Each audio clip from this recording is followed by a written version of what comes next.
Picture this. You've just stepped off the train in a bustling, incredibly vibrant Spanish-speaking city. The energy is amazing, the architecture is absolutely stunning, but there's a catch. You are completely, utterly lost. Well, today we are going to fix that. We're jumping into a simulated city grid straight from a Spanish language manual to figure out exactly how to pinpoint and track down literally any location. By the time we're done here, you won't just have a few new vocab words, you're going to completely understand the spatial logic of getting around in Spanish. Seriously, put yourself in that scenario for a second. You're standing on some random, unfamiliar street corner, your phone map is totally dead, or maybe you've got zero cell service. You have to rely on nothing but your own wits and your own Spanish to get where you're going. It's a pretty daunting feeling, right? But what if I told you that navigating a city in Spanish really just boils down to mastering two incredibly powerful spatial concepts?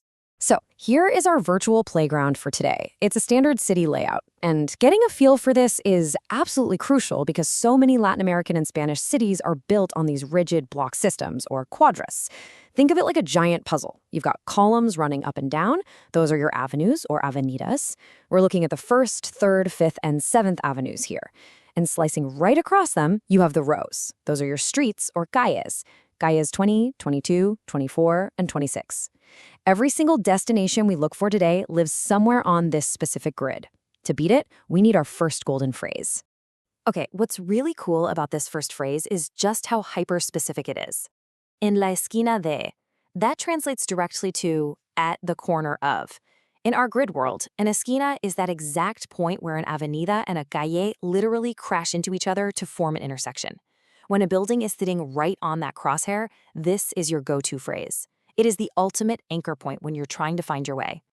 But hey, what if your destination isn't perfectly perched right there on a corner?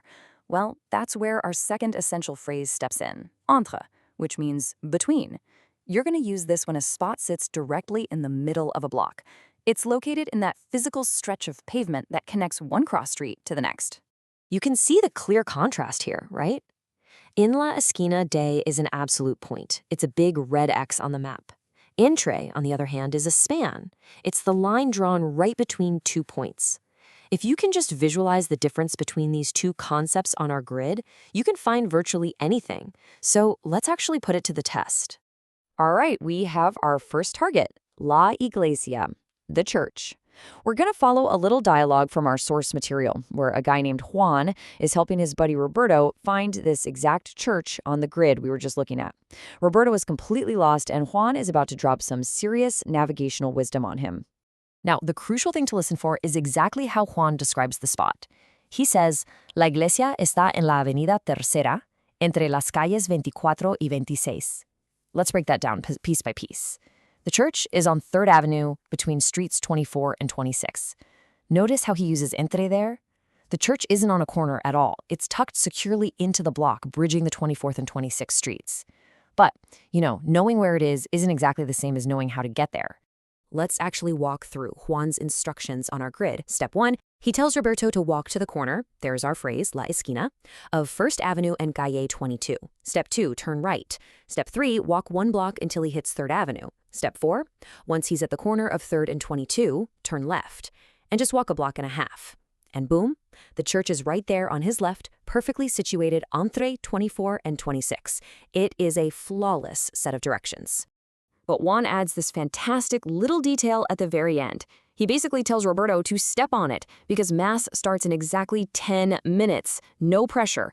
It's just a fun, urgent reminder that getting directions right the first time actually matters in the real world. You don't have time to just wander around when the clock is ticking. Okay, so Roberto made it to the church. Now, you're up. It's your turn to do the heavy lifting.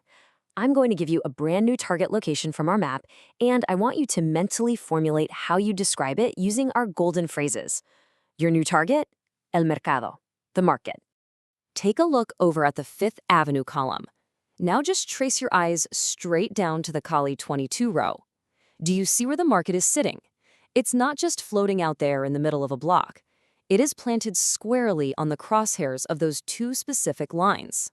And because it sits right dead center on that intersection point, we know exactly which phrase we have to use. El mercado está en la esquina de la Quinta Avenida y la calle 22. The market is at the corner of 5th Avenue and 22nd Street. If you immediately pictured the word esquina in your head when you saw that intersection, you are tracking this perfectly. Let's do one more, just to completely lock this in. For our final challenge, we need to find la biblioteca, the library. And before I just give you the answer, I want you to try and build the descriptive sentence in your head. All right, here we go. Look at 5 Avenida again. But this time, trace down past Street 22, keep going past Street 24, all the way down towards Street 26. See it? The library is wedged right into that space. It's decidedly not on a corner. It's spanning the whole block. So the absolutely correct way to describe it is La biblioteca está en la Quinta Avenida entre las calles 24 y 26. The library is on 5th Avenue between streets 24 and 26. Also, quick side note, notice how we use the plural las calles here? That's because the word Entre literally acts as a bridge. It demands 2 different anchor points, in this case, Street 24 and Street 26. Now, knowing how to describe a location, that's only half the battle. The other half is actually getting your feet moving to get there. Our source material gives us 3 essential action verbs that act as the connective tissue between those corners and blocks. Siga recto hacia adelante, go straight ahead. Doble a la derecha, turn right, and doble a la izquierda, turn left. These are the commands that physically move you through the grid we just mastered. And just like that, the city simulator is totally conquered. Seriously, think about the sheer relief you feel when you suddenly realize you aren't lost anymore. It's a total game changer. We took this seemingly confusing web of streets and completely broke it down into a highly logical grid. By understanding just a couple of spatial rules, the pinpoint accuracy of an esquina, and the bridging nature of Entre, you've unlocked a whole new level of confidence. So, what's the big takeaway here? Learning a language isn't just about memorizing endless vocabulary lists in a textbook. It's about mapping those words onto the physical world right in front of you. Next time you find yourself exploring a new grid, maybe in some vibrant Spanish-speaking capital somewhere, don't panic if your phone dies. Just look around. Find your avenidas, find your calles, and ask yourself, are you ready to conquer the esquina?